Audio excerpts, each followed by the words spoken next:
Hi, I'm Ashley Cooley, a birth, baby, and sleep specialist and mom of 3. There's so much information out there, right? This show is dedicated to helping you clear out the noise so you can figure out what will work best for your baby and your family.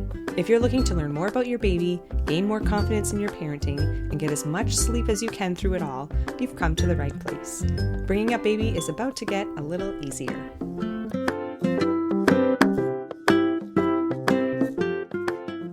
So you've just had a baby, you're approaching that 6-week milestone of the postpartum period, and you're going to have an appointment with your doctor. And at that appointment, among many other things, your doctor's going to ask you about birth control, because now they've given you the go-ahead to have sex again after having a baby. And though you physically could be ready to have sex again after baby, you might not mentally, emotionally be ready to have sex again after baby.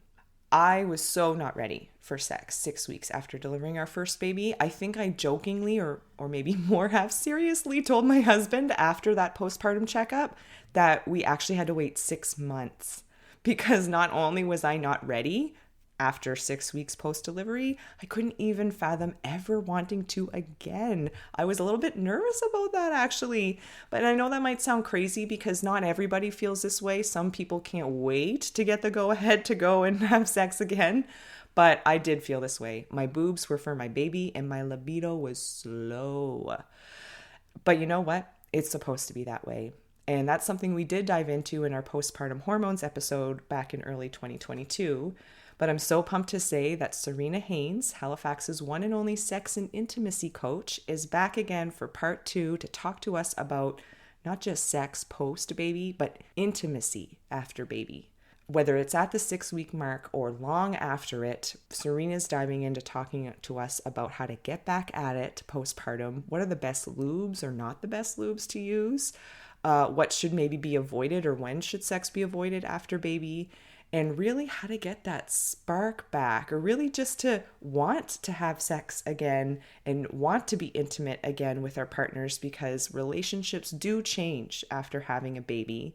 So Serena and I talk about how finding that balance between the demands of motherhood and parenthood and just feeling and wanting to be intimate.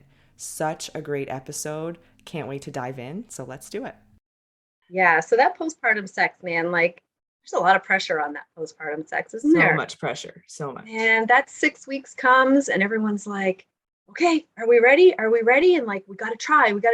You don't have to do anything. Okay.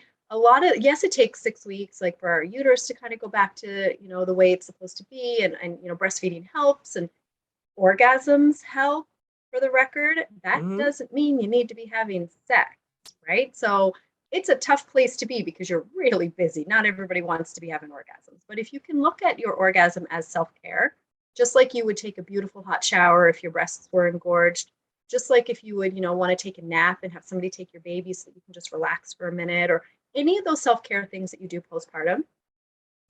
If you can just, and I know this is a tough one, but stick a pin in it. You might not get there right away, but stick a pin in the fact that any time you can bring yourself to orgasm is going to help your uterus contract well and bring yourself back to a state. Okay.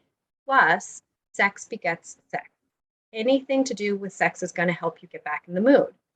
Being able to wrap your head around bringing yourself into a pleasurable state before inviting somebody else into your body again, because you still have somebody attached to your body more than likely, is kind of it's a harder place to think that we're supposed to want to get, right? Because it's just not where our bodies are. But if you can, it's a really nourishing way to find pleasure and orgasm again, knowing that you can do it on your own, and you don't just quote have to be ready to have sex for him. Okay, or have to have sex for us, as in a relationship. Sure. You're allowed to help find that pleasure on your own, if you even have the mental capacity for it. If not, no pressure, right? We've got to stop putting pressure on women to, pump the baby out, and then 6 weeks later be like, okay, now I'm a feeding machine, a changing machine. I got to keep this baby alive. I'm exhausted. My body has gone through a massive amount of trauma that nobody talks about. I've got scar tissue here. I got an episiotomy here. I got a relationship to take care of. And now I'm supposed to have orgasms. What? Stop it. See, that's my favorite line. What? Stop it. I do it all the time. I'm like, that's not what we're going to do anymore. Yeah. Everything needs to just kind of relax a little bit, right? But Mm-hmm. so into the lube, any water-based lube would be really great. I would suggest not going to the grocery store to get your lube. Not that, I'm going to, bitch on grocery store lubes. However, a lot of them aren't meant for longevity. They're kind of just meant to be there for a minute and then they go. A water-based lube is going to absorb into your skin quickly, right? So you may have to use a lot. So depending on your dryness, you might not want to do that. I would recommend staying away from, silicone lubes or anything like that just during all of those healing processes. Not everything is closed up right away. Not everything is ready. Maybe you've got some tears and, all this kind of stuff that's going on down there. Stick to if you really want to get into it, like an organic water-based lube is probably, the Lambo of a lube. And when you're saying not to go to the grocery store, so are we tell us where are we going? Pleasures and treasures, like these kinds of. So I was just going to say, like, go to a really great sex shop. So we have Pleasures and Treasures here.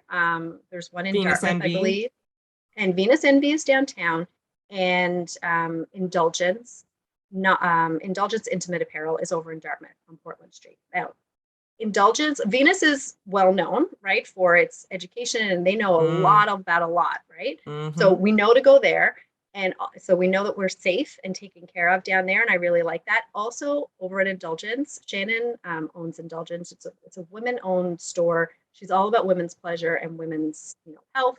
There's lots of things over there, so she's really knowledgeable about the things that you would need as well. Okay, now not necessarily postpartum. I'm not sure. I don't want to words in her mouth, but really knowledgeable about her products. Okay. So, but I would recommend top of the line, organic water-based lube. If you're not going to get top of the line organic, a water-based lube, something really simple. Okay. But go to a sex shop, go to a sex store and get that lube for yourself. It'll feel really nice. Also, something that you can do is to get yourself, most of us, well, some of us, if we're breastfeeding, will have some sort of lubrication for our nipples if they get really sensitive and cracking and that kind of thing. So we think about those things, but those are like maintenance things, like putting oil in your car, da da da da da. But what about shining it up a little? Get yourself a really nice body oil. So instead of just don't put on your nipples if for your baby, but for the other parts of your body, get yourself a really nice body oil and start to really practice some self-care and self-love, even if it's that simple, where you are literally breastfeeding or you've just put the baby down, you've got a little oil or a little something next to you and you rub it on your forearms. It takes 5 seconds out of your day, but it stimulates something in your brain that says, I'm important too. Amazing. Okay? You need to realize that you are the vehicle for the life of that baby and you're the vehicle of the life for your relationship in that moment as well, right? So it's taking care of you. You cannot, it's so cliche, but you cannot fill anybody else's cup if yours is empty. You can't. You need, as a mother, you need to practice selfishness in the most positive, healthy way. You need to take care of yourself because if not, you can't be there for anybody else mentally or physically. So I think that's really right. When it comes to tearing and things like that, you need to take it easy on yourself. Just take it easy on yourself, listen to your doctors, listen to your body. Your doctor could be like, yeah, you're good to go, whatever. And then the second that somebody touches you, you're like, oh, no, I am not ready to go. That's okay. Do you know what was really important in those moments between you and your partner is non-sexual intimacy. So those are the things that you're going to want to practice, okay? What can non-sexual intimacy look like? It can be without even thinking about baby for a minute, okay? Because there's lots of things a partner can do non-sexually to stimulate intimacy if you guys can have a shared responsibility of that newborn. Okay? And that doesn't always happen, but that shared responsibility is going to be really important. But hugging, kissing, partners, if you're listening, it's going to sound really simple, but if you, as often as you can kiss your partner right between her eyes. Kiss them on right here. Okay. Yeah, right here. Take their face. They could be breastfeeding. They could be doing anything and kiss them here. It's one of those kisses that where do we give this kiss to? We give it to our grandmas. We give it to our babies. We give it to anybody that needs anything. If you notice now that I've said it, a lot of us will go for that forehead kiss when we're trying to show tenderness and nurturing. Okay. You're right. Non-sexual touch right? It's a non-sexual touch, but between partners, it's a little more romantic and intimate. But we could do that to anybody. You could be sick in your bed, Ashley, and I could come visit you. And if we were like close friends, and I'd lean down and give you a little kiss on your forehead and say, babe, I hope you're feeling okay. It's a Mm-hmm. really nurturing, intimate gesture, but it has nothing to do with sex. Okay. So that's a really great way to do it. Lots of hugs, helping your partner feel supported, literally, physically. Okay. So I do couples connection workshops sometimes, and we work on these exercises that have nothing to do with sex, but a lot to do with connection. And one of them is just, it's called an elephant hug, basically, where your partner, and you switch roles. So it's not just a girl thing, it's like both things. You switch roles where one partner has their hands above the other person's neck, right? And you're holding your partner then around their waist. The partner with their hands above their neck literally let their entire body weight go on their partner. And their partner has to hold them up.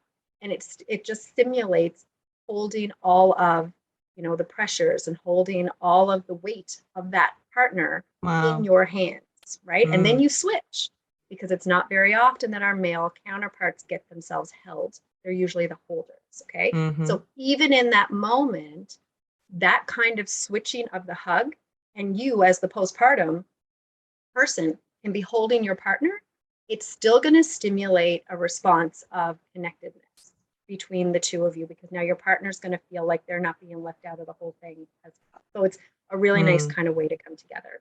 Now, Mm-hmm. a sexual way, kind of, to kind of get yourselves back in and, you know, touching each other and moving around is, but it's also non-penetrative, is to give your partner, so partners out there, listen up, give your partner a vulva hug. So what that is you just take the palm of your hand, and if this was my vulva, so this is my clitoris, and then these are my labia, right? And if this is, you know, where it's kind of oriented on my body, your partner will come in with the palm of their hand and just kind of hold your vulva like this. Okay. There's no penetration at all. So my fingers are almost down by the opening of my vagina, right? And kind of pushing in just a little bit, tiny bit, not penetrative. Okay, just giving it a hug. And then the whole vulva is being held in this warm, nurturing way that has nothing to do with needing to go any further. It's literally just an acknowledgement that your sex is here, your organ is here, your body is here. This is the portal that just gave birth to another human being, and it is one of the most powerful places on any human body, if we're going to get into that kind of thing. Mm-hmm. And I'm just going to sit here in reverence and hold you. So that can be a really nice way. If I was lying on my side and my partner was spooning me from behind, postpartum, baby's sleep, hopefully, right? Like, oh God. Yeah. And or maybe even nursing. I'll be honest with you. I used to do this nursing. Now that might seem a little out there for some people, and that's okay. I was really open to these kind of things. But like, I would be lying on my side nursing my baby, and my husband would be reached around cupping my vulva. There's no stimulation happening. It's Mm-hmm. literally just a warmth and a nurturing feeling of like, oh, that felt so good. Kind of like if you had a warm pack on you. Right. Right? It feels really nice, but it's a connection. And Yeah. I feel so, like it's almost like I'm just kind of imagining, I guess, what that might be like. And it's kind of like oh, you see me kind of thing. You see how much yeah, work this has gone through or whatever. yeah, I guess I can totally see how that would be so connecting and without any presumptions or even necessity to exactly. have any penetrative sex. Exactly. So this, again, you do it on your own timeline, but something like that can happen before 6 weeks. And it can be actually really, really nice to have somebody kind of like touch you in your quote sexual places with a non-sexual intention. It Mm. it it kind of flips your brain a little bit, and that intimacy that we're supposed to have, that really might have even gotten lost while you were making the baby, if we're being honest. It might have just Right. been bang, bang, bang. And Right. maybe you've never practiced that kind of intimacy before ever. You're Mm-hmm. creating something completely different now. And now your partner is involved. So we talk about getting that spark back. Your partner, a lot of the time, sometimes, is not as ready for the separation of the relationship and the intimacy as you are. You've been 9 months building up to what's about to happen. Your body has been kind of, recalibrating, your brain has been recalibrating, your hormones are doing different things to you. And all of a sudden you have this baby, and then you have a completely brand new purpose in life. And it is quite literally biologically to keep offspring alive. That's my job. And you almost can't override it, right? Like it's ingrained in us. Our hormones are releasing in such a way that, our sex drive does shut off, and it shuts off for a reason, right? And we're, releasing prolactin, and we're releasing all of these things in our bodies to help us feed and nurture this baby. But at the same time, that hormone shuts off your sex drive. So it's not supposed to be there. It's okay if it's not, okay? But there are ways for us to kind of get back there if we want. So having your partner be allowed, and again, quote, allowed to touch your body is a way to keep them in the relationship and in that intimacy without it having to be what they think it's always supposed to be, which is sex, right? We think it's always supposed to be sex, but it doesn't have to be. It can be neck kisses. That forehead kiss is powerful. It's profound. A vulva hug is so profound. It's something nobody's going to teach you that in your prenatal class. Nobody's going to teach you that. Your doc is not going to tell you that. Well, I teach prenatal classes, and I might just start. Who knows? Please. Hashtag vulva hugs. Seriously, hashtag vulva hugs. We do it in the Vulva Revolution courses. I do it for women all the time. It's the way that even we can connect to our bodies in a non-sexual way, to just say hello to our genitals, because our genitals are really just pounded all the time in different ways. We're either shamed for them, or they're being pounded with sex, or they're being pounded by babies, or then they get pounded by menopause, because that's kind of where I'm going soon, which is a whole other podcast. Whole other one. Oh my God. But anyway, so to keep that spark in there, I know we really should do like 17 of these episodes, but to keep that spark going, the understanding as the person who gave birth that, our partners may or may not be on the same wavelength as us when it comes to keeping that baby alive. They're still their normal human, right? And it's really hard because we're like, no, you need to just back off because I've got things to do, is what we really feel like. Right. But that's really, really tough on their psyche and their emotional well-being as well. So is it our responsibility? No. That's why these conversations are really important, because it's important for our partners to know and to be ready and willing to do the work to understand that she's not the same person, and that's okay. I'll get my partner back eventually, but right now she is quite literally keeping a baby alive, and I need to be okay with that. But we can kind of come together in different ways, right? What do we like? Do we like to cook? Let's cook together. Can she not cook a meal ever? Can I do all of that for her? Let's do that. What can I do to make your life easier? We used to joke around. My husband didn't really get it. And halfway through, we had our first baby, and I did most of the stuff with the first baby. And the second baby, I would literally, he'd be lying down next to me, and the baby be on my side of the bed in a bassinet, and the baby would cry, and I would kick him, and he would get up and walk around the bed, hit the baby, change the baby, hand the baby to me. I'd have 2 pillows propped up. The baby would nurse, and then I'd be like, I'm done. And he'd get up and he'd take the baby and he'd burp the baby, put the baby back to me. I look back now and I'm like, and he was working night shifts and 12-hour shifts, and he was working in the hospital and doing all these things. And I was like, oh my God, I can't believe I had the balls to do that, because I knew he was tired too, but B, he did it. He did it because he knew that that was going to be really important to our intimacy, right? To Parent the fact foreplay. Pretty much, man. Like the fact that he did that, and then if he came to me for like a kiss or a hug or a little smack on the butt or a little whatever, it wasn't a conscious thing. I wasn't like, yeah, you deserve it, I'll give something to you. I wanted to because he was there all the time, just taking as many loads off of me as possible, right? Did I have to kick him until he was bruised in the back? Yeah, I did. I was like, still did it. And kick the baby. I'm tired. And then we had another baby, like really, really shortly after that, like 15 months later, we had another baby. So I had like 2 babies going. Anyway, he was really, really good, but it was because we had these conversations, right? And I was like, I don't want you to come near me if I'm going to be busy like that. I need some help. So, beautiful. if we can, I hate to wrap up this conversation, but No. maybe we'll have to keep talking again sometime. But if we do kind of wrap it up, kind of in the same vein, if we're talking postpartum, but maybe like later, now the babies are just getting a little bit older, or now we maybe have a couple, and we've got young kids still just running around and not, well, I mean, we're still trying to keep them alive, but there's other things going on as well. Right. Yeah.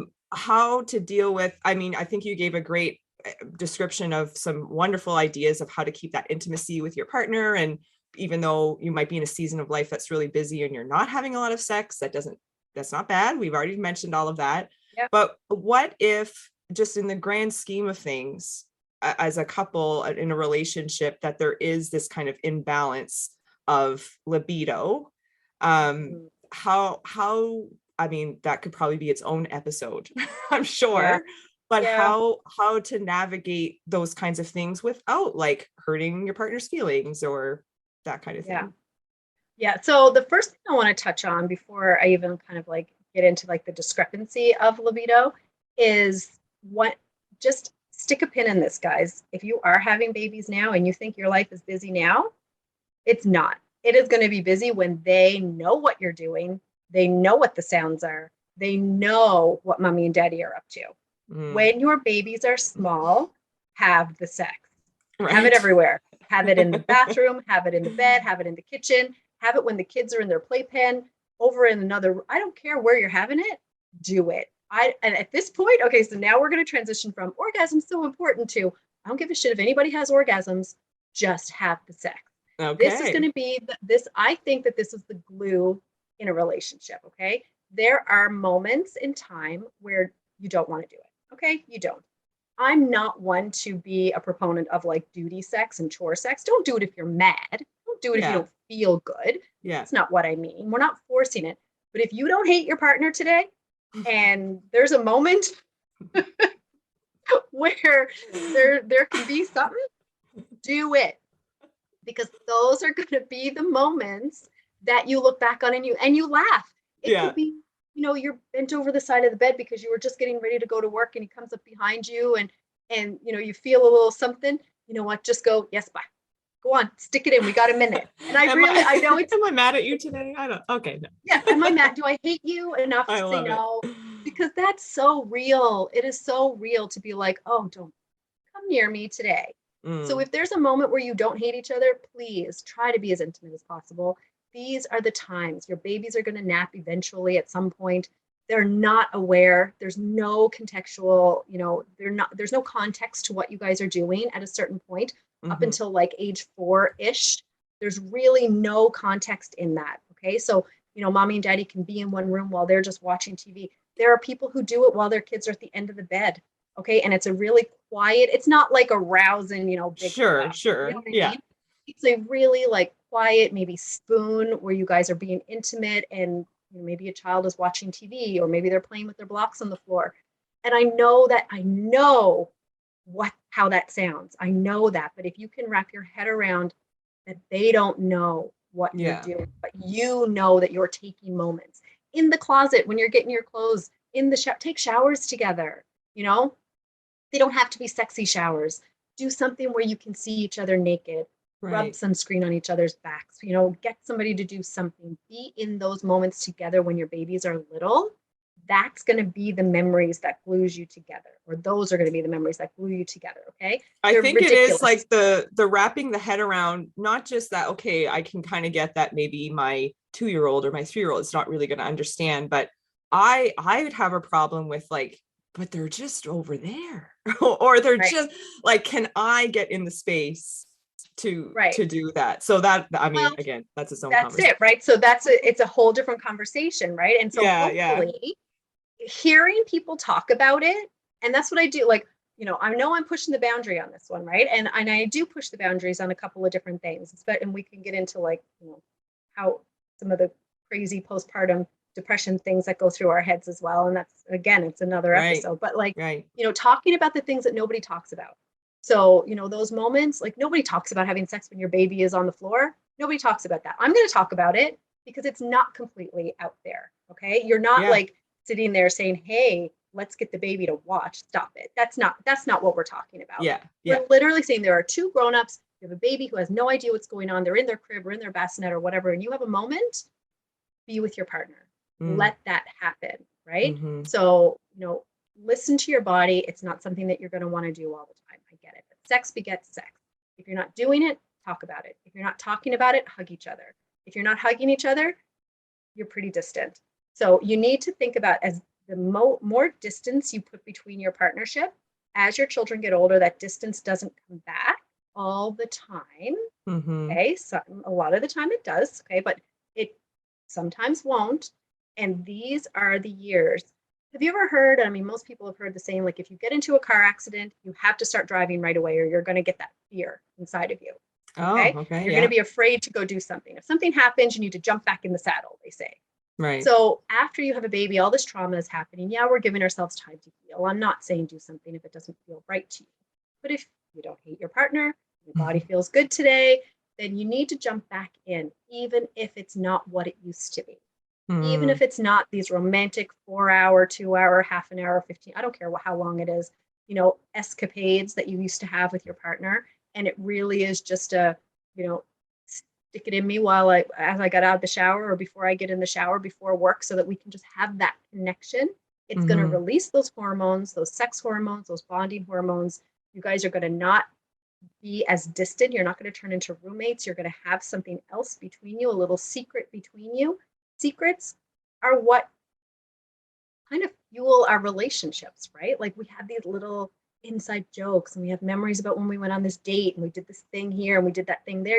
You'll grow up and look back as your kids grow up and think to yourself, oh my God, do you remember that time that we did it in the bathroom and the baby was like right there in the other room? Like, that was crazy. And then you guys have this like little funny conversation and you laugh and you have a bonding moment over it, right? It's all about keeping that bonding together as a couple. You might be a mom, and that's a really, really massive, massive big deal. But first and foremost, you were a couple. And when people forget that that's the hierarchy, honestly, that's the tier. Oh yeah. And that it's not, as a woman, for example, I'm not a mom first. I'm my partner's partner first. I'm part of a couple first. Then I'm a mom. And then I'm everything else depending on the day. And that is what kept our relationship. I can say this, wholeheartedly, that's what kept our relationship together, is that I never once, here's something nobody ever says, I never once put my children before my partner. And that is really hard to say because people get all these different ideas of what that means. Right. But all that means is that even while I was doing all the mom things, I knew that I was a partner first. I wanted to feel loved by my partner first because he filled my cup for me.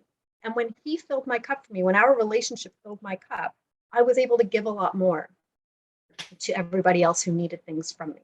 Totally. Even though you're, completely overstimulated and your body is, oh my God. I remember one night waking up and I was shooting milk on my husband's back because I was just like so engorged. He woke up and he's like, what is that? And I was like, there's milk all over your back. I think you should go get the baby. Like, this is not sexy. I go, this is not sexy.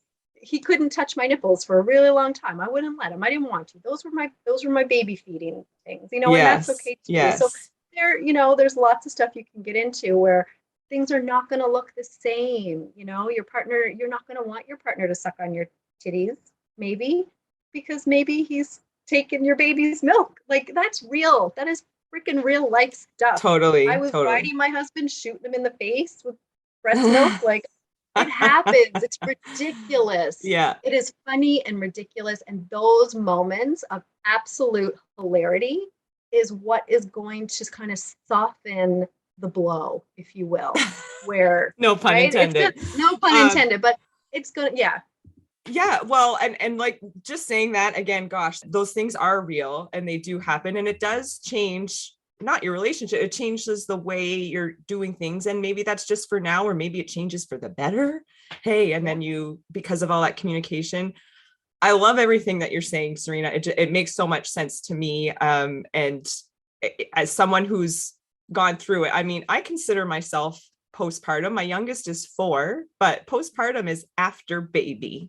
So it just how you say how it changes as your kids grow, the mentality around it, not putting your partner first, but your relationship above that, because ultimately that is what helped create the family that you have. That's right. So many good little nuggets to take from this. And if I had to choose a favorite, I think it was when we were talking about like libido and stuff, and you were basically giving people who just had a baby permission, because it's like your libido's not there and it's not supposed to be. It's not supposed to be. So some people actually do feel really aroused and can't wait to get back into sex after baby. Yeah. I'd say that's probably not the majority, I don't think, but either way, just feeling like, okay, I'm not supposed to be feeling super sexy right now, even if my baby's 3-4 months old. There's so much else going on. But those little things that you were mentioning about, the kiss on the forehead, the hugging, the touch, those little moments that you can have with your partner in between all of those heavier ones, the more you do that, the more you feel connected, the more you want to touch your partner. And it's not just the decision. Even though if it is I'm not mad at you today, let's try this out, right? Once you get going, oftentimes, your brain's going to catch up. So, well, and that's it. And most women in general have responsive desire anyway. Right. Okay. So that means that we need to be touched and stimulated, kind of turned on before our arousal system kicks in.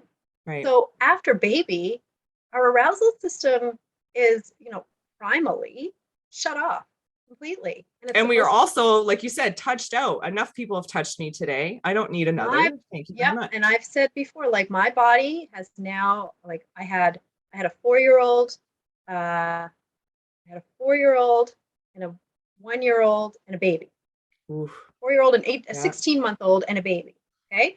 So, and I was a stay-at-home mom, and he'd come home and he'd just go to like kiss me. And I'm like, no. Don't come here. Don't. I would throw the babies at him and be like, your turn. Just go for a minute. Right. All I need is 5 minutes, right? You need that 5 minutes. You go to the bathroom, you close the door, you see the little fingers under the door, and you're like, oh, you just need a minute. Like it's so tough. Yeah. But yeah, it's, when they get older, you guys, I really want you to kind of marinate in this for a minute. When they get older, it doesn't get easier. Okay, so we always say to our partners and we say to ourselves, when they get older, we'll get back to normal. We'll get back to normal. It doesn't get easier. They need even more from you, but in a different way. Okay, so now, they don't need you necessarily verbally and intellectually to teach them things and to take them places and to talk to teachers and deal with all of those school age things. They're there. They need your love. They need, infants, if we're talking infants, they need you to keep them alive. They need your love and nurturing and all of those things. But, if you can wrap your head around when they get older, there will be less time. I'm telling you, as your elder, it's so funny. People used to tell me this and I was like, whatever, grandma. But it's true. I would too. I'm like, okay, you know better. But anyway, we all do it, right? Like all that unsolicited parenting advice, right? We kind of don't listen, and it's okay because it's a stage, and we have to go through it. But when they know what you're doing, you're not going to want to do it. And when they want to have sleepovers, you're not going to want to do it. And when they have projects due at 10 o'clock at night, and you're going to a fucking dollar store to get some glue, you're not going to want to do it. And you're going to have fights about who's going to drive who where, and all that stuff is going to happen in your relationship. That glue happens in the early years. Okay, so whether it's sexual or not, that intimate glue happens in the early years, and you need to understand that time is so important for you as the woman to also nurture your sexuality, because if not, we're the ones, you guys. Hard fact, that are going to shut down. Most of the time, our male partners, they're not shutting down. They're wanting, and they shut down after so much rejection. But we shut them out because we have things going on, and it's completely normal. It is normal, but stick a pin in the fact that it takes intention for you to get out of that. Okay, it's not just going to naturally come back. You will naturally create distance. You have to intentionally create intimacy. That's really, really important to remember. Serena, before we go, can you let us know where people can find you, or if you have any cool things coming up, workshops? I know you mentioned you do some monthly, but what do you have coming up? Yeah, sure. So you can find me at Serena_Haines on Instagram. That's probably my biggest social. I'm on Twitter as well at Serena Haines. That stuff, if you want to go to my Twitter, it's a little dirtier. So it's kind of like, we all have our Oh, different like things. So Instagram is a yeah. little more educational. Twitter can be a little dirtier. Facebook as well at SDH Rewilding. So if you're on Facebook and nowhere else, it's SDH Rewilding. Or you can go to my website, serenahaines.com, and reach me there. So yeah, I have monthly workshops for couples connection and vulva revolution. So vulva owners only. And the next thing coming up is going to be a retreat that I'm hoping to do. We're going to do More Than the Tip again in October. So that's another comedy show, another dirty comedy Oh, show. gotta go to that one. Yeah, less intimacy, more blowjobs. And Talking about blowjobs, not talk. we're talking about Okay, I mean, I have props. You might have to win a prize. Anyway, lots of people did fun things and they won lots of prizes. Yeah. Yeah. So Instagram is where I would like everybody to come if they can at Serena_Haines. You'll find a lot of information there. Sweet. I'll link to all of that in the show notes too, to make it easy for people to find you. Awesome. Wonderful. I really appreciate you taking the time to share all of your knowledge and wisdom and tips with us and with our listeners, because I think I hope it starts a lot more conversations, at least in some households, and then we can have them with our friends and we'll just keep chatting about this. Thank you so much, Serena. I really appreciate it. This is awesome. Yeah. Thank you so much for having me. I'll be here anytime. Looking for more? Check out birthbabysleep.ca, where you'll find prenatal classes, postpartum and new baby resources, and sleep support during the childhood years. You'll also find me on Facebook and Instagram at birthbabysleep. It would be awesome if you followed us wherever you listen to podcasts, and if you can, leave a review or a rating, which goes a long way for helping others to find us. That's all for now. I'm Ashley Cooley, and we'll see you back here next time.